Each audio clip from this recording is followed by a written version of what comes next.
Dans le procès de Germain Katanga et Mathieu Ngudjolo Tchoui devant la Cour pénale internationale à La Haye, les équipes de défense des accusés ont mené cette semaine le contre-interrogatoire du témoin 159, un témoin protégé cité par l'accusation. Pendant son interrogatoire par le bureau du procureur, le témoin 159 a déclaré qu'il résidait à Bogoro au moment de l'attaque de février 2003 et a témoigné sur les événements survenus dans le village ce jour-là. Il a indiqué qu'il s'était réfugié pendant l'attaque et avait par la suite pris la fuite vers Bunia. Le contre-interrogatoire du témoin s'est déroulé essentiellement en audience à huis clos partielle afin de protéger son identité. En audience publique, David Hooper, conseil de la défense pour Germain Katanga, et Jean-Pierre Kilenda, conseil de la défense pour Mathieu Ngudjolo Tchoui, ont interrogé le témoin 159 sur les cachettes dans lesquelles il se serait réfugié pendant l'attaque. Dans sa déposition, le témoin avait fait référence à une cachette dans la brousse, à partir de laquelle il avait pu observer ce qui se passait dans l'institut de Bogoro, et à une deuxième cachette située sur le mont Waka, à partir de laquelle il avait pu voir des meurtres, destructions et pillages perpétrés par les assaillants. À la distance où vous vous trouviez, comment pouviez-vous évaluer l'âge des prétendus militaires de cette escorte? Ma réponse est très simple. À une distance de 50 mètres, lorsque vous voyez ce qui se passe, vous pouvez faire une estimation et une distinction relativement à l'âge des gens et ce qui se passe. Lorsque vous avez déclaré aux enquêteurs que cette cachette se trouvait à 500 mètres du camp, était-ce exact ou non? J'ai déclaré que la cachette se trouvait à 50 mètres et non à 500 mètres. Veuillez bien faire attention à ce qui est écrit et à ce que j'ai dit. Lorsque je témoigne ici, je revois tous les événements tels qu'ils se sont passés à l'époque. J'ai parlé de ma cachette et chaque fois que j'y reviens, je revois la scène en question. Right, so we'll come back to that. Très bien, nous y reviendrons. Est-ce que je me trompe si je dis que vous aviez deux cachettes, que vous avez eu deux cachettes ce jour-là? L'une dont nous parlons maintenant et la deuxième qui se trouvait sur la colline Waka. Ai-je raison de penser que vous avez témoigné dans ce sens? Oui, je suis d'accord avec la première et la deuxième cachette. Il y en a eu deux. Je souscris à ce que vous dites. Les deux équipes de défense ont également interrogé le témoin 159 sur le fait qu'il aurait aperçu Mathieu Ngudjolo Tchoui et Germain Katanga à Bogoro à partir de ces cachettes. Alors, comment avez-vous pu reconnaître M. Ngudjolo alors qu'il vous tournait le dos et qu'il portait en sus un chapeau large bord? Ngudjolo, c'est quelqu'un que je connais bien. Ngudjolo, c'est une personne qui a fait des interviews aux journalistes ougandais qui étaient à Bunia avant l'attaque. Ngudjolo a passé des interviews, différentes interviews. Il est passé dans différentes chaînes de TV. Ngudjolo était connu. C'est très difficile que je ne connaisse pas Ngudjolo. C'est une personne que je connais très bien, sa façon de s'habiller et sa stature.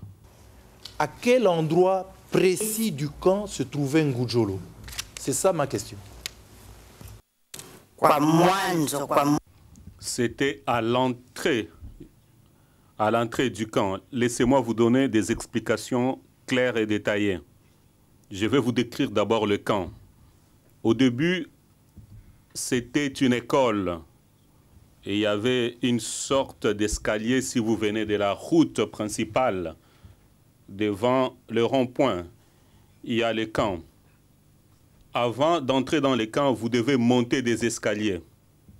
Et ces escaliers se trouvent directement dans le camp. Si vous vous positionnez au niveau de ces escaliers, vous êtes situé directement à l'entrée du camp et vous verrez les salles de classe. Il y avait même des petites maisons qu'on appelait en Swahili Manyata. La position de Ngudjolo, il était à l'entrée du camp, juste au-dessus des escaliers. Merci, monsieur le témoin. C'était à quelle heure? Merci.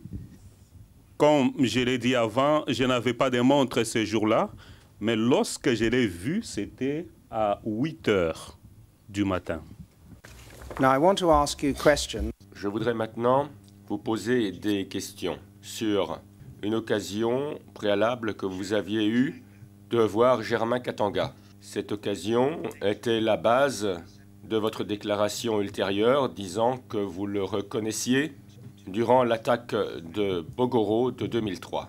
Je regarde donc le T119, page 64, le 9-10. Vous dites que vous aviez vu Germain Katanga avant l'attaque de Bogoro à Bunia, et vous dites que vous saviez qu'il était soldat de l'APC. Vous avez relaté qu'il y avait eu une réunion dans un stade de foot à Bunia et que c'était l'époque où l'APC contrôlait Bunia. Est-ce bien cela? Voici la réponse que je vous ai donnée. J'ai dit que je l'ai vu à Bunia. Dans quelles circonstances? Eh bien, c'était au cours d'un meeting. C'est ce que j'ai dit dans ma réponse. Je n'ai pas dit qu'il était militaire de la PC. Lorsque je l'ai vu au cours de ce meeting, il portait un uniforme militaire plutôt. Et à cette époque, le nom Germain Katanga était déjà populaire. Il était connu en tant que l'un des militaires du côté de l'Endou Bindi. C'est ce que j'ai déclaré. Lorsque je l'ai vu à Bunia, je l'ai observé, puis par la suite, je l'ai revu à Bogoro. No, I'm suggesting I would have expected his name in the statement.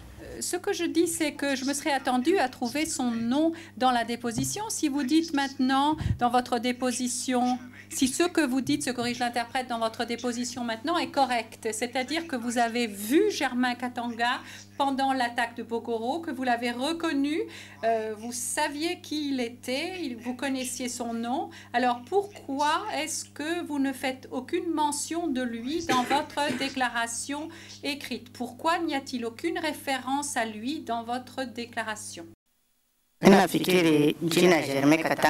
Je pense que j'ai mentionné le nom de Germain Katanga dans ma déclaration, si je me rappelle bien. Et si vous cherchez attentivement, vous pouvez trouver son nom mentionné. Well, as you might expect, as I represent him, Comme vous pouvez vous y attendre, puisque je le représente, j'ai examiné de très près cette déclaration et à moins que je ne me trompe et que l'accusation ou quelqu'un d'autre me corrige si c'est le cas, j'ai cherché en vain.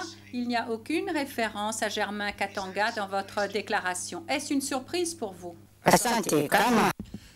Je vous remercie.